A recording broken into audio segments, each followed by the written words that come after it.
माननीय मंत्री जी, कोयला एवं खनन श्री प्रहलाद जोशी जी, आदरणीय राज्य मंत्री श्री पाटिल साहब,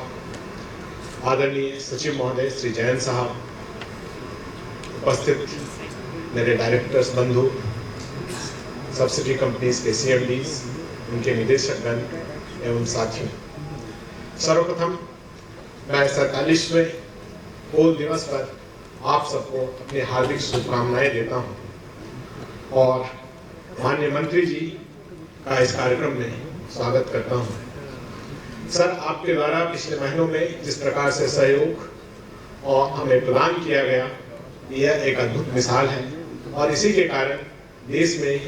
कथित रूप से जो क्राइसिस था कोल का, उस पर हम लोग पार पा सके और आज के दिन इस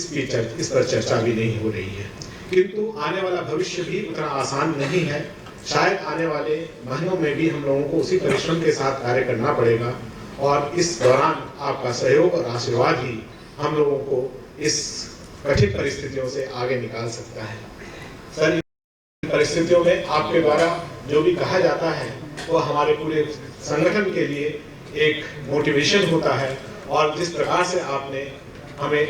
इसमें मार्गदर्शन दिया है, वह मार्गदर्शन मैं उम्मीद करता हूं भविष्य में भी बना रहेगा।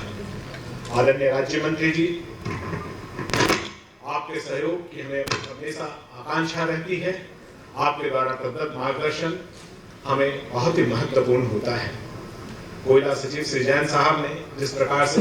इस कठिनाई के समय हमें नेतृत्व प्रदान किया, वो अद्भुत है और अन्य सभी विभागों के साथ कोऑर्डिनेट करके जिस प्रकार से समस्याओं का निराकरण किया, उसके लिए हम लोग हमेशा ऋणी रहेंगे। कोल इंडिया की यह यात्रा 46 वर्षों की यात्रा, जिसमें 75 मिलियन टन से 600 मिलियन टन उत्पादकता या उत्पादन बढ़ा, कितना कठिन रहा है, कितना सफल रहा है, यह तो आने वाला भविष्य ही रेखांकित करेगा। किंतु वर्तमान की जितनी भी कसौटियां हैं, उस पर कोल इंडिया पूरी तरह से खरा उतरता है। पिछले 3 महीनों में जो कठिनाई हम लोगों ने शामिल की और जिस प्रकार से हमारे वर्कर्स ने और अधिकारियों ने मेहनत करके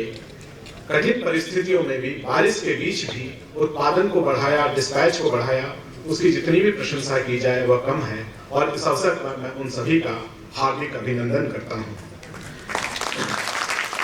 अक्टूबर माह के डिस्पैच को यदि हम देखें तो पिछले वर्ष से ये 12% अधिक था, किंतु एक नॉर्मल ईयर जो 2019 था, उससे अगर तुलना करें तो यह डिस्पैच लगभग 40% ज्यादा था और कुछ इसी प्रकार का प्रतिमान हम लोगों ने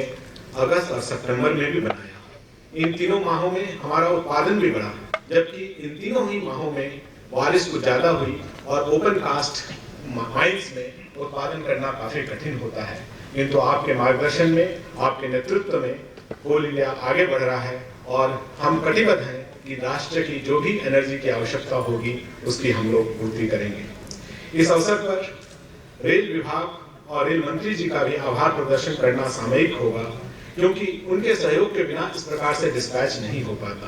और जिस प्रकार से एनर्जी मिनिस्टर, कोल मिनिस्टर और रेल मंत्री ने आपस में कोऑर्डिनेट करके देश को आगे बढ़ाया है, वह सचमुच मेरे लिए एक अविस्मरणीय घटना है। तीनों विभाग आपस में प्रतिदिन कोऑर्डिनेट करके कार्य को संपन्न कर रहे थे, जिससे लोगों को यह एहसास भी नहीं हुआ कि देश में कोयले की किसी प्रकार की कठिनाई है। यद्यपि पेपर में छपता था कि 4 दिन का कोयला बचा है, लेकिन इसका तात्पर्य नहीं था कि 4 दिन बाद कोयला समाप्त होने वाला था। वह रोज हम लोग उतना ही कोयला दे रहे थे जितना कोयला लगातार आवश्यक था देश को, और इसका परिणाम ये हुआ है कि दिवाली के पूर्व अगले 2-3 दिनों में हमारे पास 7 दिनों का स्टॉक्स होगा, जो आज 6 दिनों का स्टॉक ऑलरेडी पावर प्लांट और यह स्टॉक, मुझे पूरी उम्मीद है नवंबर माह के अंत तक लगभग 20 मिलियन टन हो जाएगा और उस समय फिर कोयले की चर्चा नहीं होगी। लेकिन कोयला केवल ऊर्जा की आवश्यकता की पूर्ति नहीं करता है, कोयला NRS सेक्टर के लिए, नॉन रेगुलेटेड सेक्टर के लिए, फैक्ट्रीज के लिए भी बहुत महत्वपूर्ण है और यदि हम उनकी आवश्यकता की पूर्ति नहीं करेंगे तो देश हमें कभी माफ नहीं करेगा। इसलिए कोल इंडिया पर एक बहुत ही महत्वपूर्ण दायित्व है कि हम लोग NRS की आवश्यकताओं की भी आपूर्ति करें और उनको भी जितना अधिक कोयला हो सकता है उतना अधिक हम दें। यद्यपि यह आशा करना कि पूरे के पूरे इंपोर्ट को हम लोग रिप्लेस कर देंगे इतने छोटे से समय में शायद उचित नहीं होगा, लेकिन जितना अधिक मेहनत करके हम लोग अपनी उत्पादकता और उत्पादन बढ़ा सकते हैं, जितना अधिक डिस्पैच बढ़ा सकते हैं, यह देश हमसे यह उम्मीद करता है ताकि इस कठिनाई से पूरा देश उभर सके। सर, जो भी उत्पादन होगा वो एक सस्टेनेबल वे में होगा ताकि ये हम लोग बना के रख सके। कोयला महत्वपूर्ण है देश के लिए, उसकी उत्पादकता भी महत्वपूर्ण है, लेकिन साथ इसके साथ साथ पर्यावरण भी महत्वपूर्ण है। और इस पर ध्यान रखते हुए कोल इंडिया ने इस साल जो नॉर्मल टारगेट 800 हेक्टेयर पर हम लोग प्लांटेशन करते थे, उसकी जगह 1300 हेक्टेयर का लिया है और आने वाले वर्षों में इसे और हम बढ़ाएंगे। कोयला का उत्पादन करने के साथ साथ इवैक्यूएशन भी महत्वपूर्ण होता है और इसके लिए मैकेनाइज्ड सिस्टम डेवलप करना बहुत ही महत्वपूर्ण है। कोल इंडिया इस पर भी